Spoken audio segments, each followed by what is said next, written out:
오늘 말씀 제목을 배은망덕이라고 삼았습니다. 오늘 은혜에 관한 이야기들을 좀 해보려고 하는데요.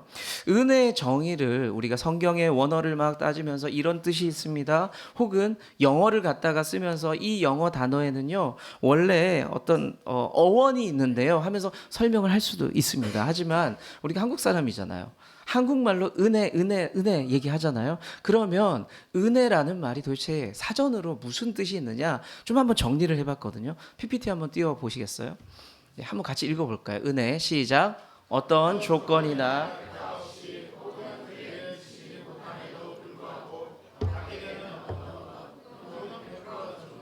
네, 내가 조건도 없이 대가도 없이 혹은 내가 뭔가를 했는데 그에 미치진 못했는데 내가 1밖에 안 했는데 5밖에 안 했는데 10을 주는 것. 여러분들 그걸 은혜라고 얘기합니다. 그렇죠? 여러분들이 예배 드릴 때에 은혜 받았습니다라는 게 무슨 의미예요? 내가 하나님 앞에 한 게 없어요. 근데 하나님이 내게 많은 것들을 허락해 주셨어요. 오늘 예배 드리면서 그런 마음을 주셨어요. 이게 은혜라는 거죠. 여러분들 은혜를 주거나 받으면서 살아가고 있습니까? 우리는 모두가 그렇게 살아가고 있습니다. 대부분 사람들이 이렇게 질문을 드리면 대부분 고개를 끄덕이세요. 맞다고. 어떤 조건을 달지도 않고 우리는 누군가를 사랑해 본 적도 있고요. 어떤 조건도 걸지 않고 내가 사랑을 받아본 경험도 분명히 있습니다. 우리는 누구나 은혜를 경험하면서 사실 살아가고 있죠. 오늘 여기 앉아 계신 여러분들이 아까 여러분들 은혜를 주거나 받고 살아가세요라고 할 때 대부분 이렇게 하신 분도 있고 네라고 대답하신 분도 있으세요. 저도 똑같아요. 이 작은 교회 사실은 뭐 변변한 게 있습니까? 불편한 게 훨씬 많고 어려운 부분들이 더 많습니다. 그런데 제가 여러분들에게 그렇다고 해서 뭐 대단한 거 한 적 있습니까? 여러분들 새가족 등록하면 여러분들이 이 교회 방문하면 제가 날짜를 잡고 모시고 중국 요리 코스 요리 대접 받아본 분 있으세요? 네, 한 분도 없어요. 한 분도. 그런데 여러분들 저를 오히려 식사 대접을 하고 저에게 만나자 그러고 이런 분들이 훨씬 많죠. 그런데 제가 가만히 생각해 보면 불편한 자리에 제가 뭐 대단한 거 해드린 것도 없는데 여러분들 이 자리에 오셔가지고 저와 함께 신앙의 걸음을 여정을 걷고 있다는 거예요. 저는 그걸 생각할 때마다 이건 은혜구나라고 생각합니다. 여러분들이 큰 교회 가셔서 좋은 곳에 가셔서 많은 것들을 누리고 살아간다면 뭐 그거는 저는 이런 생각도 들어요. 뭐 그럴 수 있지. 근데 여러분들을 볼 때마다 등록 카드를 받을 때마다 그 생각이 들어요. 왜 오실까? 왜 오실까? 그런 생각이 듭니다. 그래서 여러분들 자체가 제게는 하나님 베푸신 은혜라는 겁니다. 은혜입니다. 그래서 늘 감사한 마음이고 그렇습니다. 우리 부모님들이 자녀들을 사랑하잖아요. 근데 자녀된 입장에서는요, 그런 생각들을 한대요. 엄마가 아빠가 날 사랑해 주는 거 당연한 거 아니에요? 라고 생각을 한대요. 여러분들 부모님 되셔본 분들은 어떻게 생각하세요? 이 말 들었을 때. 엄마 나 사랑하는 게 왜? 당연한 거 아니야? 좀 속에서 깊은 빡침이 올라오지 않나요? 이게 화가 난단 말이죠. 그런데 그게 사실은 은혜거든요. 우리는 은혜를 받고 누리는데 몰라요. 그 아이들처럼 몰라요. 그냥 하나님 앞에 왜 하나님 앞에 하나님께서 나 이 정도 사랑해 주시는 것, 이 정도 살게 해 주시는 것 좀 모자르지 않나? 부족하지 않나? 이게 무슨 은혜야? 에이라고 하면은 하나님 어떻다고요? 부모된 마음처럼 어떻게요? 속 깊은 곳에서 권사님 입에서 나왔어요. 빡친다고. 네, 제가 한 게 아니에요. 이게 화가 나세요. 하나님 입장에서도 화가 나세요. 우리는 그렇게 은혜를 누리고 살아가는데 몰라요. 우리 자녀들은 제가 한 말에 또 화가 날 수도 있어요. 아니 부모님이 우리 사랑하는 게 뭐 법적으로도 보호의 의무가 있고 이렇게 얘기한단 말이에요. 법 따지기 시작하면 은혜는 사라집니다. 부모님한테 한번 그렇게 말씀을 한번 드려보세요. 내가 이렇게 사랑받고 사는 게 너무 당연한 거 아니냐라고 얘기하면 어머님이 조용히 뒤돌아서실 거예요. 니도 커봐라. 니도 부모 돼봐라. 이럴 겁니다. 은혜란 그런 것이죠. 우리가 누구나 은혜를 줄 때도 있고요. 받을 때도 분명히 있고 그렇게 살아가고 있습니다. 은혜를 생각할 때 떠올릴 만한 어떤 이야기들이 있고 사자성어가 있을 텐데 저는 은혜 하면 떠오르는 게 딱 하나 있어요. 옛날 전래동화. 여러분도 혹시 저와 같은 이야기 생각을 하고 있을까요? 어떤 이야기 기억나세요? 저는 이게 생각나요. 은혜 갚은 까치. 까치. 예, 너무 옛날 얘기인가요? 네, 기억나시죠? 종 있고 이렇게 땡땡땡 종 친. 그래서 그 까치는 죽어 있더라. 뭐 이 이야기 기억나시죠? 저는 은혜 생각하면 그 이야기가 떠오르고요. 그리고 사자성어로는 배은망덕이 떠오릅니다. 은혜를 등지고 누군가에게 그 은혜를 다 까먹어 버리는 것. 그 이야기가 그 사자성어가 떠오릅니다. 사실 배은망덕 하면요, 인간의 본성이에요. 은혜 잊어버리면 사람들이 막 욕하죠. 근데 한번 생각해 보세요. 은혜를 잊어버리는 게 보통의 사람들이에요. 은혜를 잊어버렸다. 저 사람 나쁜 사람, 특이한 사람이라고 얘기하지만 사실 그렇지 않습니다. 보통은요, 은혜는 베푼 사람은 기억하고요, 받은 사람은 까먹어요. 네, 맞아. 이렇게 얘기하는데 맞습니다.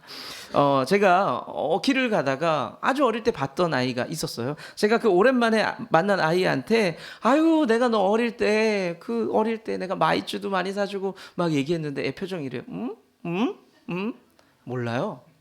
그래서 어떤 부모님들은 이렇게 얘기하죠. 어릴 때 해봤자 기억도 못한다고. 그러니까 잘해줄 필요가 없다고. 이런 얘기도 하는 걸 제가 들어본 적이 있습니다. 받으면 몰라요. 그리고 제가 이제 옷걸이에 옷이 쫙 있을 거 아니에요. 정장도 있고. 그러면 아주 옛날부터 지금까지 몇몇 분들이 뭐 셔츠도 사주신 분도 있고 정장을 사주신 분들이 있어요. 근데 제가 이렇게 보잖아요. 이 옷을 누가 사주셨는데 누군지 모르겠는 거예요. 제가 너무 죄송한데 그게 누군지 모르겠어요. 그럼 여러분도 이 생각 하시겠죠. 사줘봐야 필요 없구나. 근데 제가 이렇게 말씀드리는 이유는 뭐냐면요. 은혜는 받는 사람은 생각보다 잘 까먹어요. 사람의 속성이에요. 근데 준 사람은 기가 막히게 기억하죠. 10년이 지나도 기억해요. 저 목사님 오늘 입고 있는 옷 저거 내가 10년 전에 사준 거잖아. 권사님들 집사님들 그걸 기막히게 기억하고 있다는 걸 제가 경험한 적이 있어서 깜짝깜짝 놀라요. 깜짝깜짝. 자, 은혜를 잊고 살아가는 것이 우리의 보통의 모습이라는 겁니다. 그래서 내가 편하고 싶으면 어떻게 하면 좋으냐면 하고 난 다음에 잊어버려야 돼요. 내가 저거 해줬어, 내가 저거 도와줬어 라고 말한 다음에 잊어버려야 돼요. 그거 마음에 담기 시작하면요, 볼 때마다 저거 내가 해줬는데 고맙다고도 안 하네, 시간이 지나니까 저거 다 까먹었네, 이런 생각하면은 내가 너무 힘들어진다는 겁니다. 상대가 미워지기도 해요. 자녀 키울 때도 똑같죠. 내가 너를 어떻게 키웠는데 라는 말을 부모가 하기 시작하면요, 그 관계가 굉장히 힘들어지기 시작한다는 겁니다. 은혜는요, 베푼 사람은 잊어버리고요, 받은 사람은 기억하는 태도를 가져야 돼요. 그런데 찬송가에서 이 기가 막힌 내용이 나와요. 여러분들 찬송가 좋아하실 텐데 받은 복을 세어 보아라 라는 부분 혹시 기억하는 분 있으실까요? 받은 복을 세어 보아라. 그게 뭐냐면요, 네가 받은 은혜들을 좀 기억하라는 겁니다. 하나님께 받았던 그 수많은 은혜 흔적들 잊어버리지 말고 기억하라라고 이야기하고 있습니다. 성경을 보면요, 하나님과 인간의 관계 안에서 배은망덕의 모습이 너무 많이 나와요. 아담과 하와, 창세기부터 출발해 볼까요? 창세기, 아담과 하와가 창조되었습니다. 하나님께 은혜를 누렸어요. 세상의 모든 것들을 누릴 수 있다라고 하셨습니다. 은혜를 받은 거죠. 그런데 결국에는 어때요? 인간이 배신을 하게 되죠. 그래서 관계가 다 깨어지고 상황이 어려워지게 됩니다. 배은망덕이죠. 오늘 읽은 본문의 말씀도 똑같아요. 예수님께서 10명에게 은혜를 베풀어 줬습니다. 자기가 해결할 수 없는 질병을 앓고 있는 사람들이 예수님께 막 달려나왔죠. 예수님 도와주십시오라고 했더니 예수님께서 돌아가라, 제사장에게 돌아가라, 네가 다 나았다라고 말씀을 하고 있습니다. 그래서 그 10명이 실제로 다 나았어요. 그런데 그 은혜를 입은 10명의 환자 중에 단 10%만, 10명 중에 1명만 다시 예수님께 돌아와서 제가 은혜를 받았습니다, 감사합니다 라고 인사를 드려요.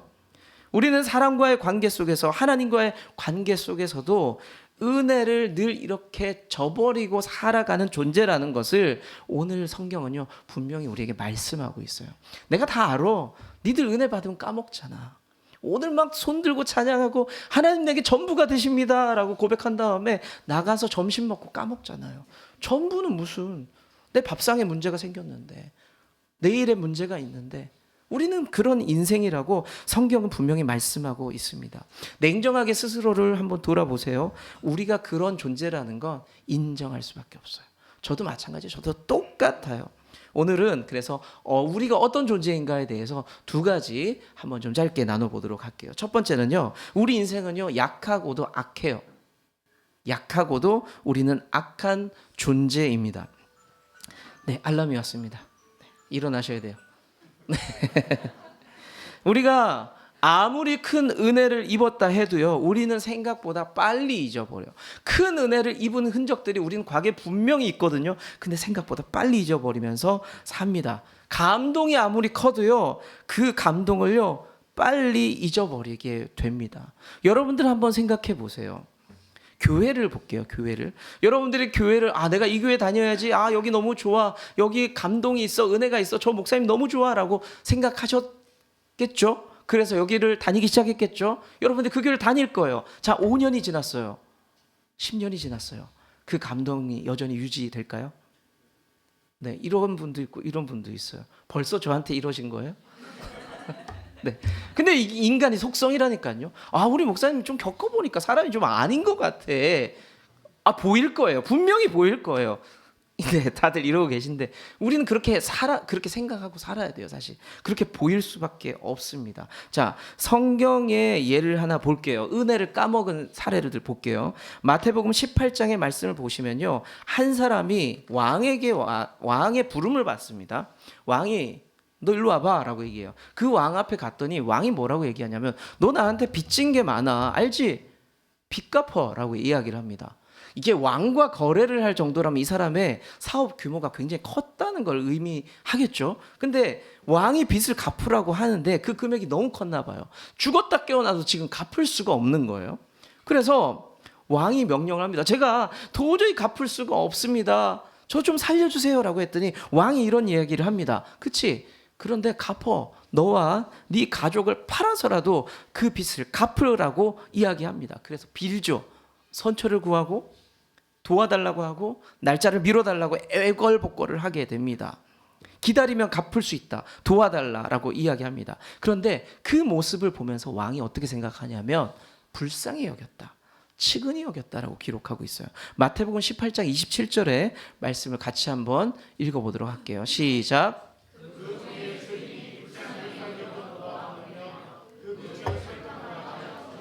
왕이 그 모습을 보면서 불쌍히 여겨서 측은히 여겨서 뭐라고 말을 했냐면, 그냥 날짜 미뤄줄 수도 있어. 이자를 깎아줄 수도 있겠지. 근데 그거 말고 안 갚아도 된다라고 이야기를 하게 됩니다. 얼마나 놀랐을까요? 많이 놀라지 않았을까요? 엄청 놀랐을 것 같아요. 날짜를 미뤄준 게 아니에요. 그냥 빚을 없애버렸습니다. 감사했고 엄청 기뻤을 겁니다. 저는 이 정도의 큰 빚을 탕감받아 본 적은 없어요. 큰 빚을 탕감받아 본 적이 없습니다. 정확하게 이 감정을 잘 모르겠지만 엄청 좋았을 것 같아요. 감사했을 것 같고 기뻤을 것 같습니다. 제가요, 가끔 가다가 밖에서 돈이 생길 때가 있어요. 뭐 5만 원, 10만 원 이럴 때가 있어요. 그러면 그 5만 원, 10만 원에 대한 신고 의무가 생깁니다. 어디다 신고하면 될까요? 국세청에요? 사모님한테 보고해야죠. 사모님한테 신고해야 된단 말이에요.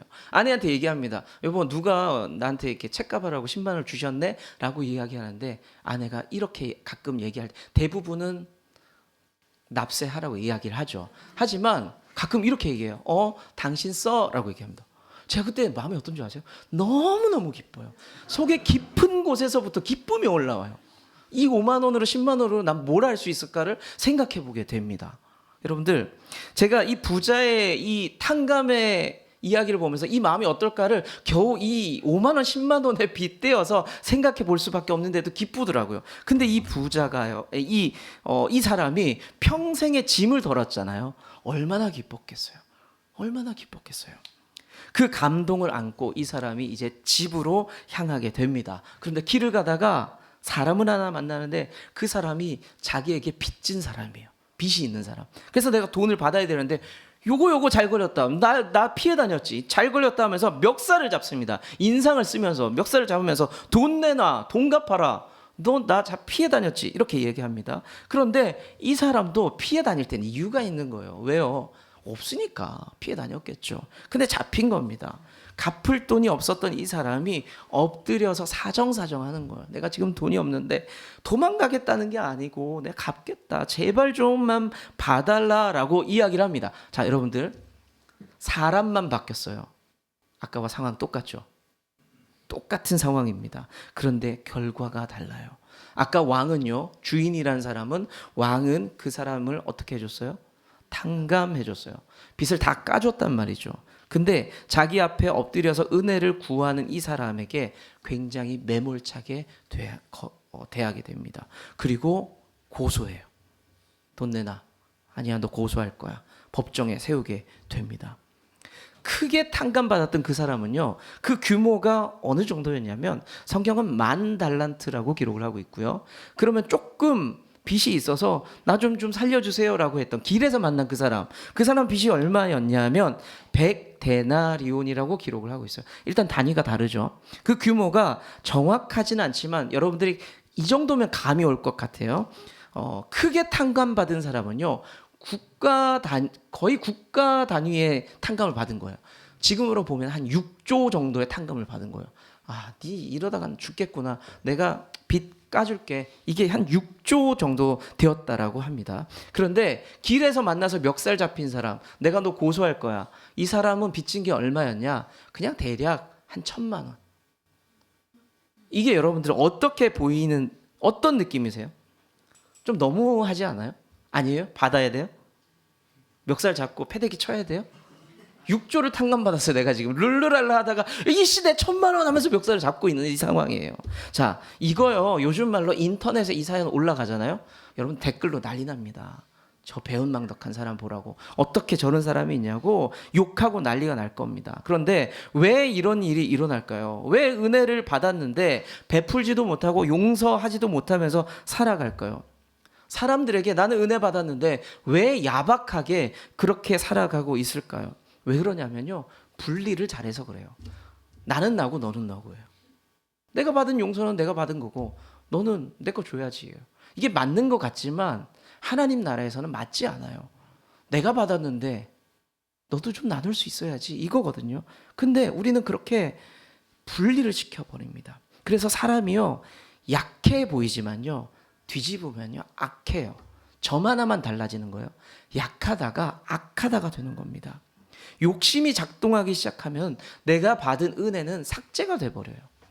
여러분들 하나님께 받은 은혜가 세어보면 참 많아요. 그런데 내 삶에 작은 문제 하나 생기잖아요. 하나님이 굉장히 싫어지기 시작해요.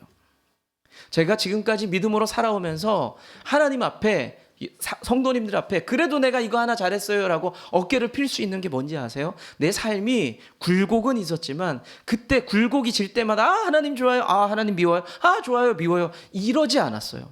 하나님 뜻이 있겠지. 또 걸어가면 또 좋을 날이 오거든요. 제가 그거 하지 않은 게 하나님 앞에서 참 감사하고 하나님 저 잘했죠 라고 어깨를 피면서 고백하는 겁니다. 인생은 약합니다. 그렇지만 그리고 우리 인생은 악합니다. 그래서 우리는 그렇게 은혜를 잊고 살아요. 두 번째, 인생은 어떠냐? 인생은요, 망각하는 존재예요. 그래서 우리는요, 망각해서 망해요. 잊어버려서 망합니다. 잊는다는 것을요, 뇌과학자들은 어떻게 표현했냐면 이건 신의 축복이다. 사람이 잊어버려야 살 수가 있다. 잊어버려야 살 수 있다. 정신 건강에 꼭 필요하다라고 이야기를 합니다. 여러분들이 만약에 이제 세월을 오래오래 사신 분들이 많으실 거예요. 근데 세월을 같이 오래 사신 부부들이 보세요. 30년, 40년을 사셨어요. 그런데 20년 전, 30년 전 나한테 나쁘게 했던 게 계속 떠올라. 그럼 살겠어요? 너무 힘들어요. 너무 힘들어요. 적당히 잊어버리면서 산다는 거죠. 여러분들 마상이라는 말 아시잖아요. 마상. 나 마상 입었어. 마음의 상처가 있다는 거죠. 마음의 상처를 아물게 할 수 있는 게 뭡니까? 잊어버리는 거예요, 사실. 좋았던 기억들을 쌓아가는 것도 있지만 사실 그것을 좀 잊어버리는 것이 마음의 상처를 치료하는 가장 좋은 방법입니다. 제가 만약에요, 제가 지금 가정생활이 아내와 함께 사는 것이 행복해 보이세요? 근데 저는 좋아요. 전 좋아요. 그런데 만약에 지금 너무 좋은데 제가 25년 전에 제가 너무 찌질하고 가난하다고 해서 떠나갔던 그 여자친구를 지금도 마음에 품고 상처로 가지고 살아간다면 살겠어요 이거? 문득문득 살아가다 그 여자 이거 살겠냐고요. 못 살아요. 근데 지금도 말하라면 할 수 있죠.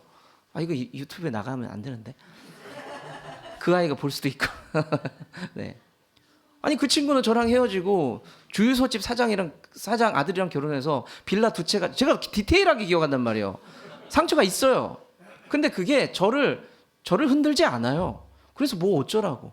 그냥 마음에 담아둔 게 이미 문제 있는 건가요? 아니 그건 떠오르죠. 근데 그 삶이 저를 휘어잡지 않아요. 제 마음을 후벼 파지 않아요. 그냥 그렇게 넘어가는 겁니다.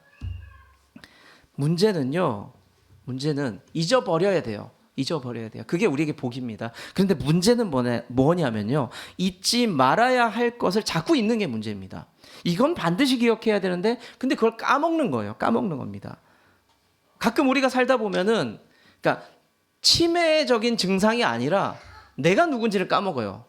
내가 누군지를 까먹으니까 내 자녀가 누군지, 내 아내가 누군지, 남편이 누군지, 그리고 내 하나님이 누구신지를 까먹어 버려요. 그러니까 내 마음대로 살게 되죠.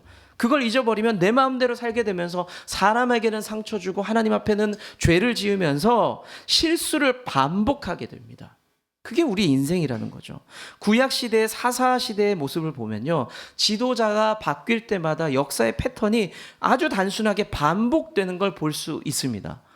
표 한번 보여주세요. 제가 GPT가 참 어떤 데는 속이 터지는 게 제가 이 표를 하나 만들어 달라고 그랬어요. 그 AI에게 만들어 달라고 그랬는데 뭐가 문제인지 아세요? 보이세요? 징계 보이시죠? 제가 저거를 수정을 하다가 징계가 아니라고 하면서 몇 번을 얘기했어요. 이거 고치라고 3번을 얘기했어요. 근데 제가 무료 버전이라 이미지를 몇 번 만드니까 더 이상 용량이 초과되어 만들 수가 없어요. 아니 제가 이 징계를 바꿔달라고 몇 번을 얘기했거든요. 근데 얘가 심지어 화를 냈어요. 너 내 말을 왜 못 알아듣냐. 징계가 아니라 징계로 바꿔줘 라고 3번을 얘기했어요. 못 알아. 그래서 제 문제가 아니에요. AI예요. 자, 그런데 사사기의 말씀을 보잖아요. 계속 반복해요. 첫 번째 삶이 평안해요. 근데 평안하니까 죄를 지어요. 그러다 보니까 하나님 그게 옳지 않으니까 징계를 내립니다. 벌을 내리죠. 그러니까 사람들이 잘못했습니다 나가요. 그러니까 하나님 은혜를 베푸셨고 회복되고 평안하고 그리고 또 반복되죠. 평안하다가 죄 짓고 용서하시고 반복되는 것이 사사기의 패턴입니다. 그런데 그렇게 혼날 때 징계받고 식겁하면서도 다시 이거 반복하는 이유가 뭐예요? 화면 다시 바꿔주세요. 반복하는 이유가 뭡니까? 잊어버리는 거예요. 잊어버리는 거.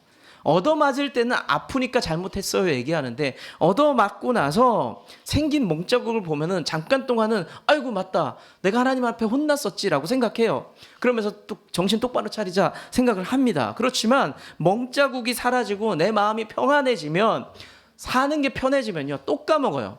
그래 놀자 재밌게 지내자 행복하자라고 이렇게 생각을 합니다. 내 마음대로 살다 보면 또 어떻게 된다고요? 그게 하나님 앞에 죄를 짓게 되는 겁니다. 제가요 사람들 봐도 보여요. 여러분들도 사람들 보면 보이잖아요. 그렇게 사는 사람들 보이잖아요. 하나님이 못 보실까요? 보인단 말입니다. 제가 일전에 한번 설교하면서 말씀드렸는데 제 팔에는 작은 흉터 하나가 있거든요. 그 흉터가 뭐냐면 제가 어릴 적에 제과점을 아주 초등학교 어릴 때 시골에 팥빙수를 너무 먹고 싶은데 팥빙수를 먹을 수 있는 곳은요. 요즘은 뭐 설빙이니 눈꽃 빙수니 뭐 여러 가지 많은데 그때는요 빵집 가야 있었어요. 팥빙수가 빵집 가야 그 거친 얼음 있잖아요. 거친 얼음. 눈꽃 빙수가 뭐예요? 그런 거 없죠. 입에서 씹히잖아요. 빙수인데 아그닥 씹히잖아요. 그 빙수가 너무 먹고 싶어서 아버지한테 말씀을 드렸어요. 그랬더니 제과점 가서 사오라는 거예요. 갔죠. 지금 생각하면 옛날 어른들은 참 아이들을 빡세게 굴린 것 같아요. 초등학생 어린아이인데 가서 사오라고 그러더라고요. 그래서 제가 갔습니다. 제가 갔는데 자전거를 타고 이제 갔어요. 근데 팥빙수가 녹으면 안 되니까 사각형 아이스박스에 이렇게 있었어요. 아이스박스에 이렇게 두 개를 이렇게 2단으로 쌓아서 그 자전거를 타고 다시 오는데 자전거 손잡이 이렇게 걸었어요. 봉투를 걸고 자전거를 이렇게 페달을 굴리면서 오다가 페달을 굴리면 제 무릎이 올라가잖아요. 근데 그 아이스박스랑 닿으면서 균형을 잃으면서 넘어진 거예요. 넘어져서 세게 넘어져서 팔이 부러진 거예요. 팔이 세게 부러졌는데 처음에 팔이 부러진지 모르고 무슨 생각 먼저 했냐면 아이고 팥빙수. 그러니까 팥빙수 엎어졌을 텐데 어떡하지? 하면서 하면서 일어났는데 크게 아프지도 않았고 그냥 아이고 왜 이러지? 일어났는데 팔을 봤는데 팔이 이렇게 휘어져 있는 거예요. 충격이었어요. 너무 충격. 이걸 어떻게 해야지? 순간적으로 자전거를 계속 끌고 부모님한테 가야 될까? 근데 팔 모양이 너무 비정상적인데? 이거 집에 가면 안 될 것 같은데 생각? 근데 저기 앞에 순찰차가 있더라고요. 경찰 아저씨가. 갔어요. 아저씨 그랬더니 왜? 그래서 팔 그랬더니 깜짝 놀란 거예요. 너 집이 어디야? 하면서 집에 연락을 하셔서 급하게 제 고향 청송은 뼈를 맞출 수 있는 데가 없어요. 그래서 1시간 걸려서 안동이라는 데까지 갔습니다. 그래서 뼈를 맞추고 이렇게 돌아왔는데 팔 깁스를 한 달이나 뭐 이렇게 했었던 것 같아요. 했는데 지금은 어떻게 하는지 모르겠습니다. 팔 깁스하게 되면은 그거 풀을 때 요즘에 어떻게 푸나 모르겠어요. 그때는요 조그만 톱이 있었어요. 요만한 톱이 있어요. 윙 하면서 이렇게 잘라냈어요. 그래서 이렇게 벌려서 했거든요. 요즘엔 어떻게 해요? 안 부러져 봐서 모르시죠?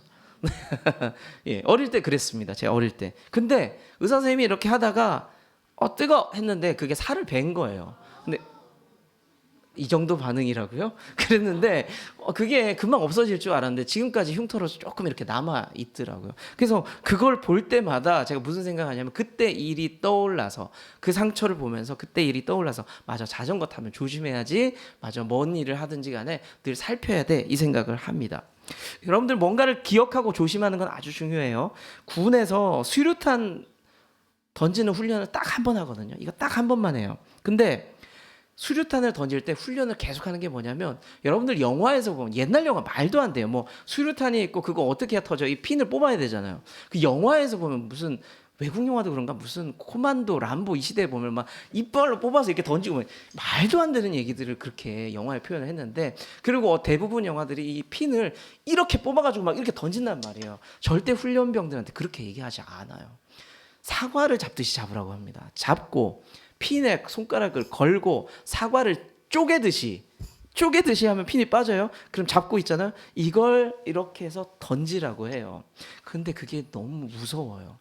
수류탄이 직접 한번 터지는 걸 남자분들 보신 분 있을 거예요. 그게요 그냥 빵 터지는 게 아니라 우웅 땅을 흔들어요. 와. 근데 그걸 눈으로 조교가 한번 보여주거든요. 보여주고 나서 내가 그걸 들고 있잖아요. 이거 터지면 내 몸 찢어지겠구나 싶은 거예요. 덜덜 떠는 거예요. 애들이 땀이 갑자기 나고. 그래서 긴장하니까 아주 특이한 친구들이 그거를 핀을 이렇게 뽑아가지고 이렇게 해가지고 핀을 던져요. 있어요. 진짜 있어요. 근데 상관없어. 핀 던졌어. 상관없어요. 근데 이것만 꽉 잡고 있으면 터지지 않아요. 근데 던진 게 지가 뭔지 나중에 알거든요. 이게 이렇게 되는 거예요. 저 어떻게 해요? 그래서 그러면 교관이 옆에서 그냥 잡고 있어. 던져. 그냥 잡고 다시 던져. 이렇게 얘기하거든요.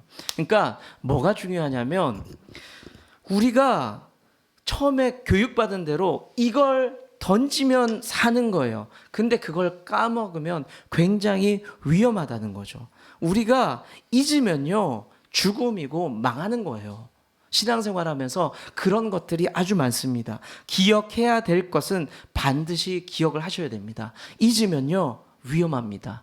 여러분들 오늘 얘기하고 싶은 게 뭐냐면 은혜예요. 은혜 있는 것이요. 내가 뭐 머리가 나빠서 잊어버릴 수도 있죠가 아니에요. 잊으면 우리가 망한다는 걸 꼭 기억하셔야 합니다. 여러분들 우리가 은혜 까먹었다, 은혜 잊어버렸다 이런 이야기들 많이 쉽게 합니다. 그런데 하나님과 우리 사람과 사람 사이에서 은혜를 잊으면요 그 관계가 끝나요. 죽을 수도 있습니다. 관계가 깨지고 마음이 병들고 삶이 죽을 수도 있습니다. 그걸 알면서도 우리는 은혜 많이 까먹고 살아가요. 왜 그래요? 너무 바빠요 주님. 은혜는 모르겠어요. 너무 열심히 살다 보니까 과거를 돌아볼 여력도 없고 하나님 옛날에 내게 주신 은혜들 잘 모르겠네요 라고 잊어버립니다. 여러분들 함께 살아가는 이 관계 속에서도 은혜 까먹은 사람들 보잖아요. 뭐라고 욕해요? 오늘 설교 제목처럼 뭐라고? 저런 배은망덕한 사람 이야기합니다. 아내들이 주로 그런 생각 많이 하시더라고요. 내가 저 인간 살렸는데 결혼해줘서. 근데 저거 모르고 지금 저러고 산다고. 아내분들 그렇게 생각하신 적 조금 있죠? 이남미 집사님 여기서 강하게 표현하면 안 된다니까요. 다들 조용했는데 네 이러면 어떡해요. 네. 여튼 그걸 남자들이 또 모를 때도 있고 사람 사이 관계에서 모르며 살 때가 많습니다. 그거 잊어버리면요 평생 괴롭힘 당하면서 사는 거예요 사실.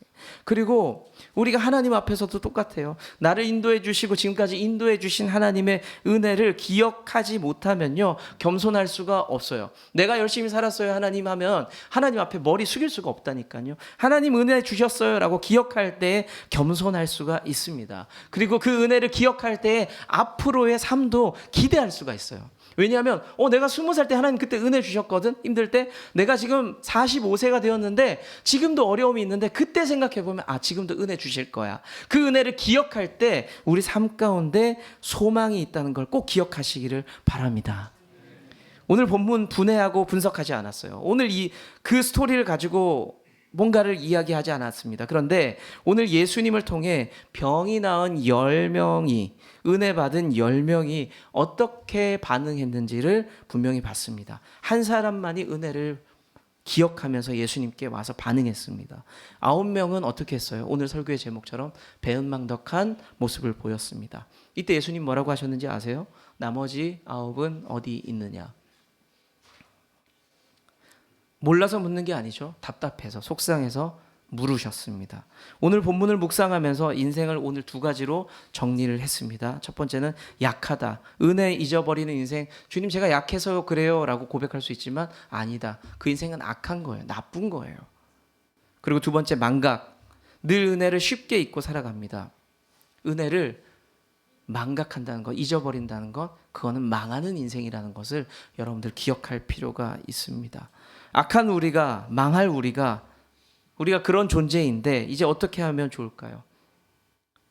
오늘 예수님께 달려나왔던 그 한 사람을 우리가 기억할 필요가 있습니다. 평생 고생만 하면서 질병 끌어안고 살아왔던 그 10명이었잖아요. 근데 내 삶을 바꿔주신 예수님, 그걸 기억하면서 달려온 거예요. 달려온 거. 은혜를 기억하면서 달려왔습니다. 이제 말씀 마무리 좀 지을게요. 우리도 하나님 은혜 좀 기억하면서 달려와야 되지 않겠어요? 하나님 은혜를 좀 기억하면 좋겠습니다. 그 인생이 강해지고요. 그 인생이 소망이 있습니다. 오늘 배은망덕이라는 말씀의 제목으로 시작을 했지만 다른 사자성어로 마무리하면 좋겠어요. 여러분들 이 말 기억하세요? 알고 계세요? 각골난망.